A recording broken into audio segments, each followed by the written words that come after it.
Welcome to What Nigerians Are Saying, where we look on social media and see how you are reacting to some of the biggest stories on social media. Today, we're going to be looking at Niger Delta. It's trending, but not for the right reasons.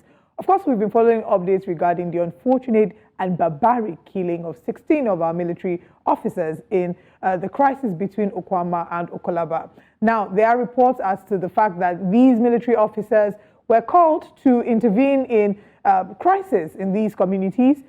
Some say that it is communal crisis and fight for the ancestral land that was in question, but there have been varying reports regarding what exactly happened in these communities.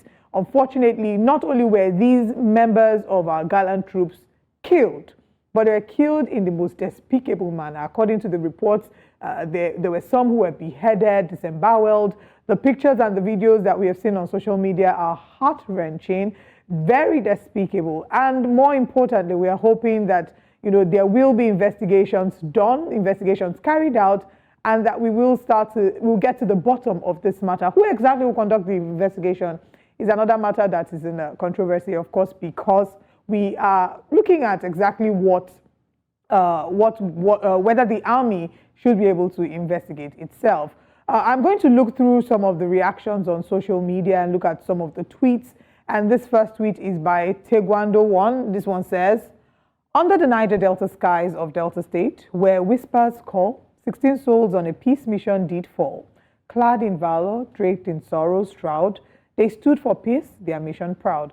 He did attach tweet photos. I don't know if we have the photos. There were photos of the 16 officers that were murdered, unfortunately. Once again, just to highlight that these killings were very, very, very sad and very barbaric. We, of course, want further information to emerge regarding these deaths and what exactly happened. But we'll come back to that. Let's take more tweets.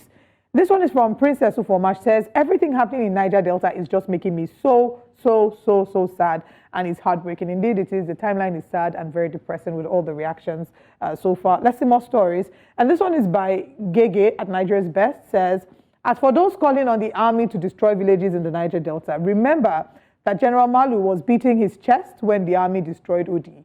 And then a few years later, the same army destroyed his own village, Zaki Biam. That's when he remembered human rights. Of course, General Malu is referring to here was born in a village also in Benue State, not far from Zaki Biam. And a number of people have made comparisons to what's going on right now to the Odi massacre and the Zaki Biam massacre.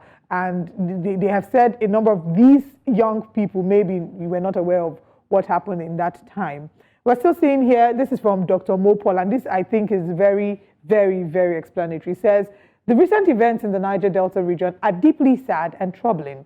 The images of alleged militants killing Nigerian soldiers are indeed horrifying, and my heart goes out to the families affected by these violence. However, the response from some quarters calling for the Nigerian army to level the area is alarming. While we must condemn attacks on our security forces, advocating for indiscriminate retaliation is not the solution. It is imperative that we uphold the rule of law and international humanitarian standards. The Nigerian army's actions, predictably setting communities ablaze, only escalates the cycle of violence and breeds rights organizations. Okay, what happened? Did we just move it? All right, but basically his explanation was, all right, please move up. Can we please move up? Anyway.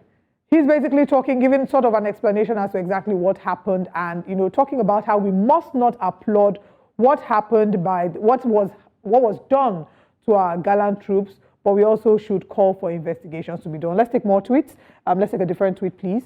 Moving on from here. Now, a number of people have criticized some of the leading voices. They've expected some voices to speak up very loudly. All our Niger Delta, this is from Itereko, he says, all our Niger Delta governors are quiet. All our Niger Delta senators are quiet. All our House of Reps members are quiet. All our assembly members are quiet. Tompolo is quiet. Asari Dokubo is quiet. Honorable Farah Dagogo is quiet. His Royal Highness Ateke Tom is quiet. Ebikabowe Victor Ben is quiet. All of una, they eat with our oppressors for the same plate. The struggle is always about personal interests. None of them can say anything concerning the oppression going on at Okwama community in Ueli South local government area of Delta State, Nigeria. Una not they hear or see. Now, whilst a number of these names have been mentioned, the chief person who has, of course, come under fire is the governor of Delta State, who has been accused of not responding swiftly to the crisis in the Niger Delta. Governor Sheriff Oboroweri did respond with a tweet. Some accused him of not having gone to see the victims, unfortunately, but he has. The reports have that. But let's first of all take his tweet. He says, "I am deeply saddened." Of course, I'm going to take that. He says, "I'm deeply saddened by the unprovoked killing of officers and soldiers attached to 63 Brigade at Okwama Community, Ughelli South Local Government area of the state. My heartfelt condolences go out to the families of the gallant officers, soldiers, the Nigerian Army, and the armed forces of Nigeria in general. The state government shall take all measures necessary to fish out all those behind this dastardly act and ensure that they are made to face the full wrath of the law." Now, why a number of people criticized this was because they felt that he should have responded a lot sooner whilst they were in the heat of the crisis. That this response came over 24 hours after, after this happened. And then there were several reactions to this tweet, which we're just going to take one or two and see. He says, "Govo," that's governor, "as you just sleep since, just continue your sleep. Make nobody force you right waiting you know one right to." I'll take one more tweet. And then this one says, "Dear Governor, you were too silent until this crisis got to this extent. Ishakiri and Urobo will fight over land. Ijo and Urobo will fight over land. And before you know, the army will be deployed and the state government will not constitute a committee to negotiate these issues." Those who condemned him for not responding early, I mean, that's his tweet, came over 24 hours, yes, but he has visited the site and maybe we should bring Osauge in and, find out what his thoughts are on this as well. Osauge. I agree with. I mean, so the thing is, for those who blame the governor for delaying, I kind of have an, I want to cut him some slack, right? Yeah. Because I feel like these issues are too sensitive amongst the lines that we are not mentioning here. What we've simply said is, soldiers were killed, and they were perpetrators. They need, response or whatever.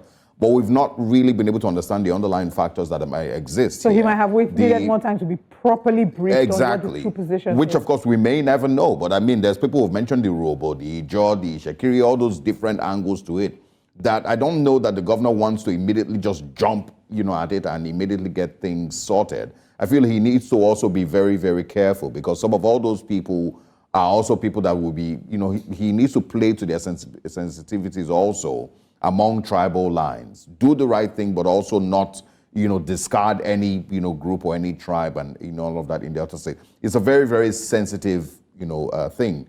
And these are things that we've had for the longest time. The Ijo Shakiri, and all of that. We've had that for so long, and all of that. So there's that part that I know he needs to be very, very politically smart around and all of that. But I also want to just mention that there's just been so much blood and tears and all of that, across Nigeria for so long. If it's not in the north, now it's in the southeast, and now, we're talking about it in the Niger Delta.